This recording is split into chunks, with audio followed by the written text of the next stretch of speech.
하나님의 말씀 구약 열왕기상 17장 1절부터 7절까지의 말씀입니다.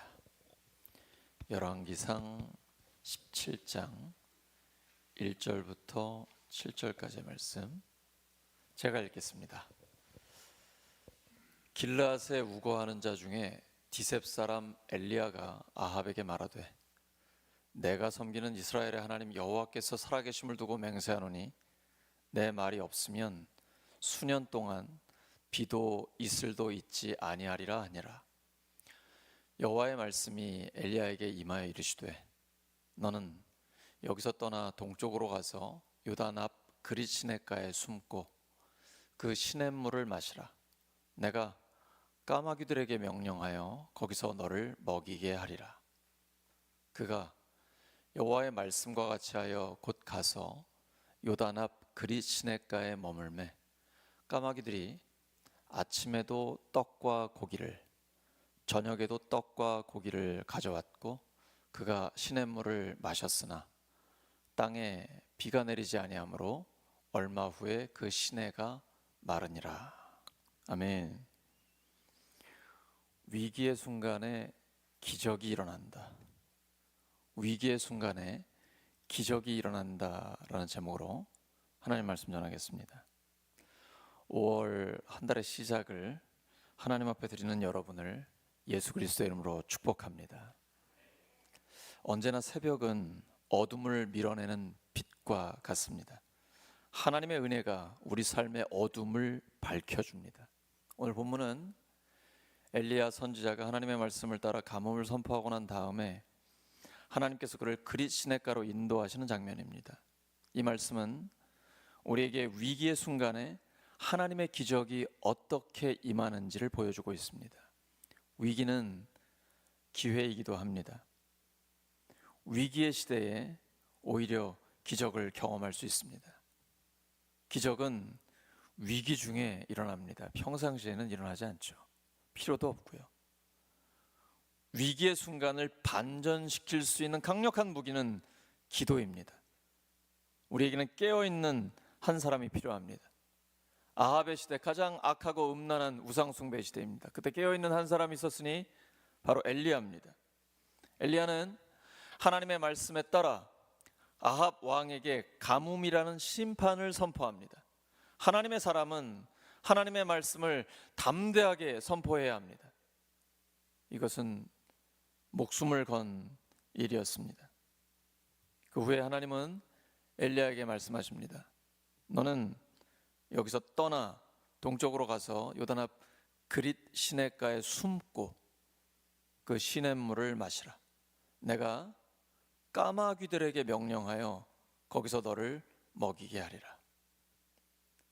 엘리야는 위기 가운데서도 하나님의 말씀을 들었습니다. 제가 대학원 다닐 때였는데요. 이제 생계가 좀 어려운 시기였습니다. 그때 받았던 월급이 한 달에 40만 원이었나? 바로 그 직전에 제가 대학교 3학년에 결혼했는데 그때는 조교 월급 16만 원이었나요? 그래서 아내가 임신을 했는데 우유를 먹고 싶은데 우유가 없을 정도로 힘든 상황이었거든요. 근데 어느 날 집회를 마쳤는데 제 앞에 이렇게 하얀 봉투가 있는 거예요. 거기 이렇게 써 있었습니다. 까마귀라고 써 있었어요.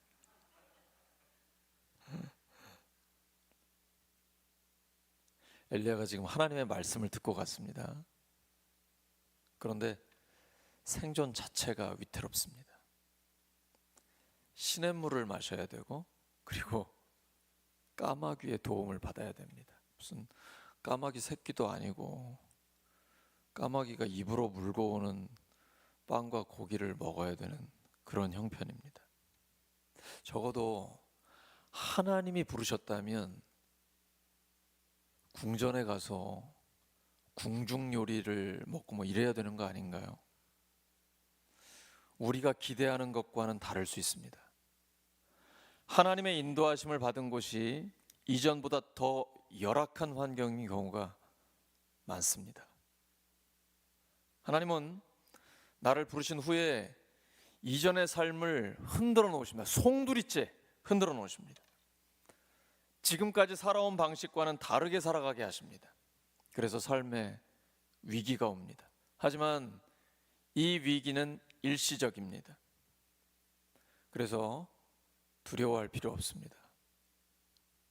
문제를 해결하시는 하나님을 경험하게 됩니다. 예수님을 따르는 것은 이전과는 전혀 다른 삶을 사는 것입니다. 자기를 부인하고 날마다 자기 십자가를 지고 예수님을 따르는 것입니다. 하나님은 엘리야에게 그리 시냇가에 숨으라고 말씀하십니다. 숨으라고 말씀하실 때는 숨어 있어야 합니다. 사람은 숨어야 할 때가 있고 드러나야 할 때가 있습니다. 전도서에 기록된 것처럼 범사에 때가 있습니다. 하나님께서 조용히 숨어 있어라 라고 하시면 숨어 있어야 합니다. 진정한 나의 모습은 숨어서 홀로 있을 때 알 수 있습니다. 그때 진짜 나의 모습을 직면하고 그 자리에서 하나님을 만나면 변화될 수 있습니다. 우리는 외로움의 끝에서 하나님을 만나야 합니다. 우리는 하나님의 부르심을 받은 사람입니다. 교회란 헬라어로 에클레시아입니다. 세상에서 하나님이 부르셔서 예수님의 십자가와 부활의 복음을 믿고 이렇게 믿음으로 살아가는 사람들을 모아놓은 것입니다. 교회는 사람들을 가리킵니다. 부르심을 받은 사람들입니다. 부르심을 받은 사람에게는 부르신 분과의 교제가 절대적으로 필요합니다. 그것은 홀로 있을 때 가능합니다. 외로움의 끝에서 하나님을 만나는 체험을 해야 외로움에 짓눌리지 않습니다.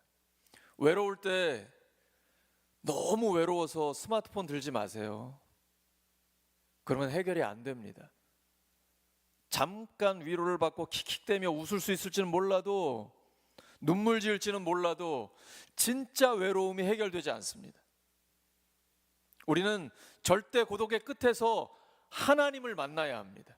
바로 그 자리가 하나님을 만나는 절호의 기회입니다. 이 홀로 있을 때 가능합니다. 외로움을 두려워하지 마시기 바랍니다. 숨어 있는 훈련을 해야 사람들 앞에 드러났을 때 자기 자신을 다스릴 수 있습니다. 내가 홀로 있어 봐야 진짜 나의 모습이 무엇인지를 깨달을 수 있기 때문입니다. 그리고 그렇게 만난 하나님이 우리에게 말씀하십니다. 그 하나님의 뜻에 순종할 때 생존을 책임지시는 하나님을 확실하게 체험해야 합니다. 그래야 믿음이 생깁니다. 하나님에 대한 신뢰가 굳건해집니다. 내가 내 생존을 책임질 수 있다라고 생각하시는 분 계십니까? 나는 이제 죽을 때까지 쓸 수 있는 돈이 다 있어, 괜찮아, 이런 분 계십니까? 한순간에 다 날아갑니다. 건강, 물질, 인간관계, 이거 아무것도 아닙니다. 헛됩니다. 진짜 의미 있는 것은 하나님이 우리를 책임지실 때에만 그 삶에 의미가 있고, 하나님께서 우리의 삶을 책임지실 때에만 그 삶이 가치가 있습니다.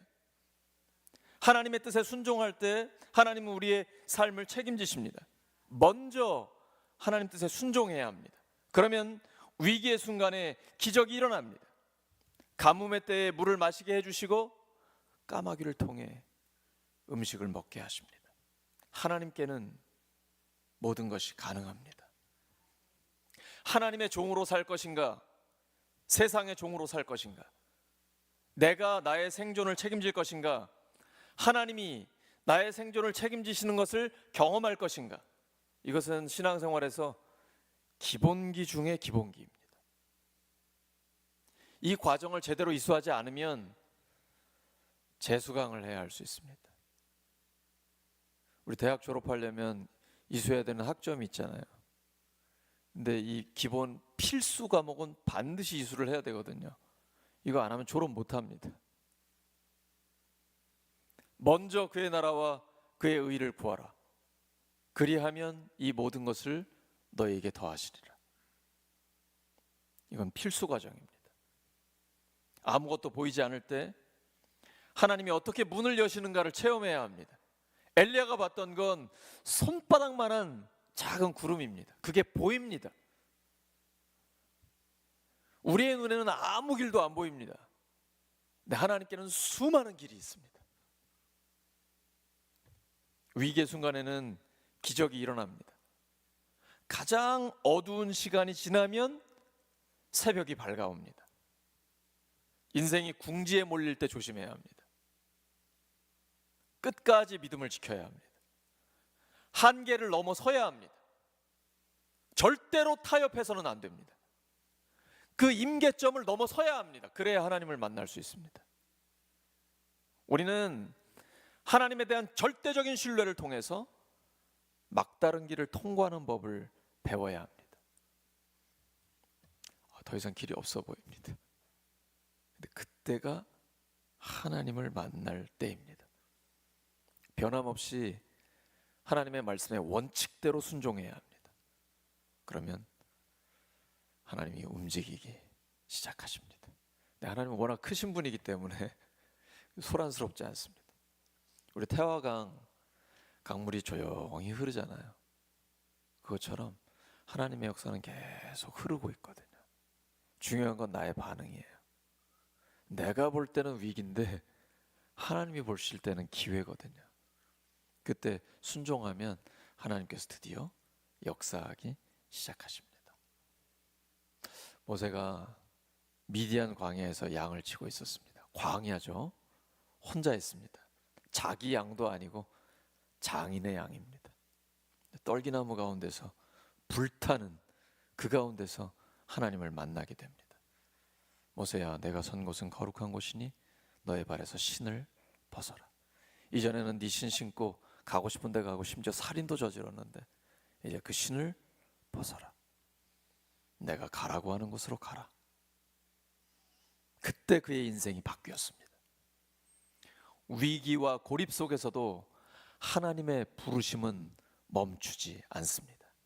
오히려 이렇게 다 함께 있을 때는 잘 안 들리는데 나 혼자 있을 때는 하나님의 음성이 선명하게 들립니다. 우리가 인생의 막다른 길에 다다랐을 때 그 자리가 바로 하나님의 음성을 듣는 자리입니다. 새벽 기도가 바로 그 시간입니다. 위기 속에 들려오는 하나님의 지시, 위로, 회복이 새벽에 있습니다. 하나님은 새벽에 도우십니다. 엘리야는 하나님의 말씀을 따라 시내가로 갔습니다. 그리고 놀라운 일이 벌어집니다.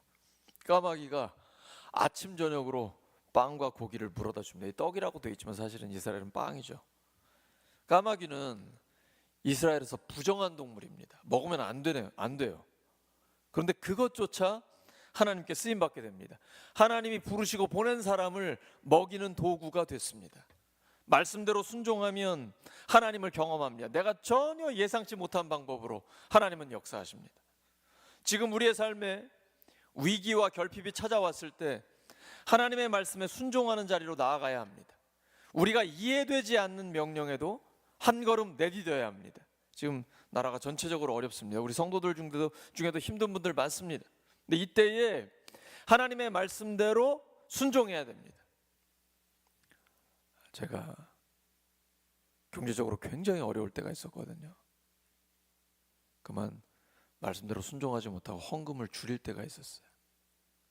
더 어려워지더라고요.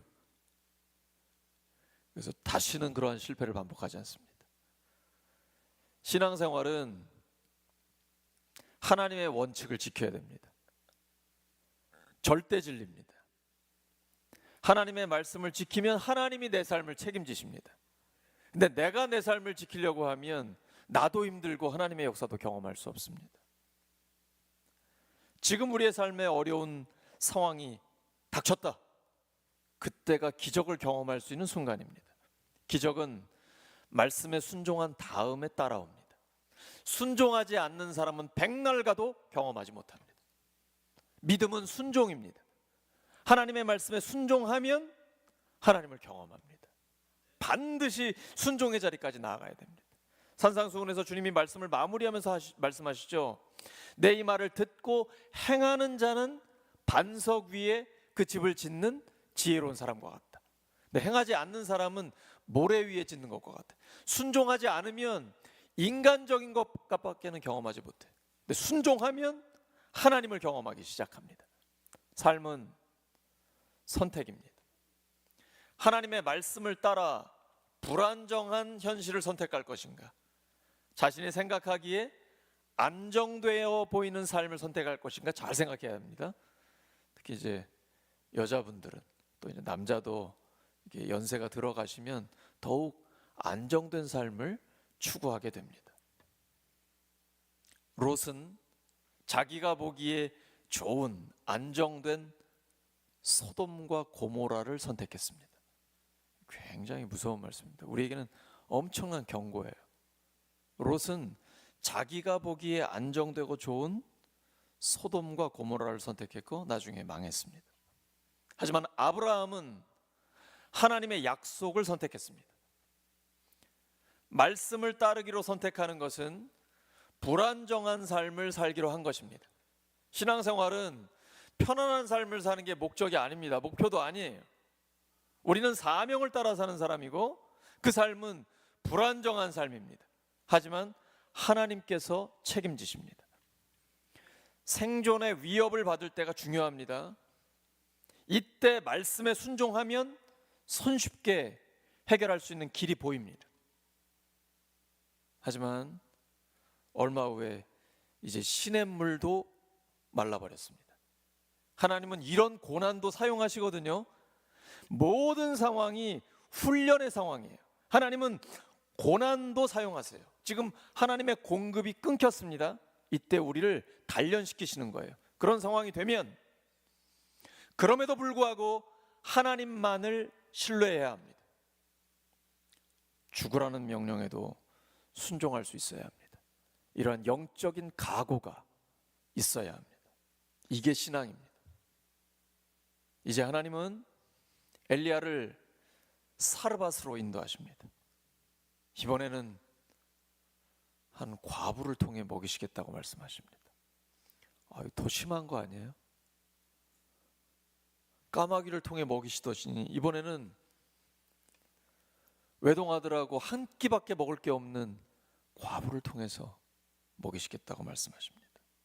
하나님은 끝까지 우리를 책임지십니다. 이제는 엘리야만 먹이시는 게 아니고 엘리야를 통해 그 과부의 가족까지 살리십니다. 이젠 공동체를 살리시는 하나님의 역사가 나타나게 됩니다. 인간의 생사화복은 하나님의 손에 달려 있습니다. 이건 신앙의 기본기입니다. 항상 하나님의 말씀에 순종할 수 있으려면 우리의 삶을 단순하게 만들어야 합니다. 가장 기본적인 삶을 배워야 합니다. 헛된 욕심을 버려야 합니다. 화려한 거, 이런 거 내려놔야 됩니다. 지극히 단순한 삶을 살 때 언제든지 하나님의 명령에 순종할 수 있습니다. 지금의 환경 안에서 최소한의 것으로 단순하게 사는 법을 배워야 합니다. 그때 하나님의 말씀이 임합니다. 내게 능력 주시는 자 안에서 내가 모든 것을 할 수 있습니다. 이건 나폴레옹의 I can do 스피릿이 아닙니다.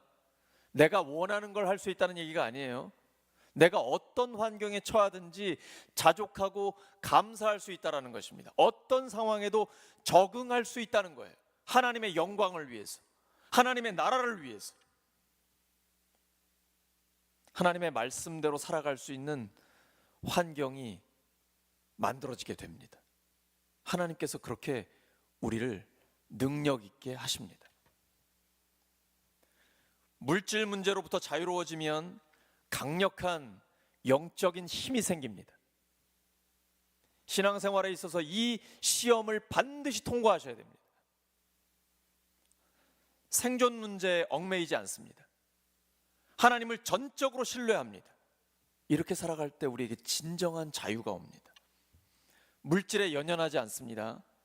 세상이나 사람들을 의지하거나 무서워하지 않습니다.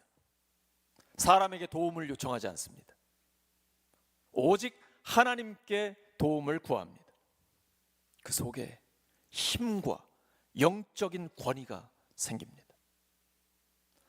돈의 힘으로부터 자유를 얻을 때 우리는 주님을 위해 살아갈 수 있게 됩니다. 우리는 자본주의 시대에 자본주의 사회에 살고 있습니다. 그래서 돈의 힘이 가장 강력하거든요. 이걸 이기셔야 합니다. 영적인 전쟁이란 돈과의 전쟁이라고도 할 수 있습니다. 예수님 말씀하셨습니다. 하나님과 물질을 겸하여 섬길 수 없습니다. 돈으로부터 자유로워지면 그때부터 진정 하나님 앞에 쓰임받게 되는 것입니다. 사랑하는 우리 울산교회 성도 여러분, 위기의 순간은 기적의 무대가 됩니다.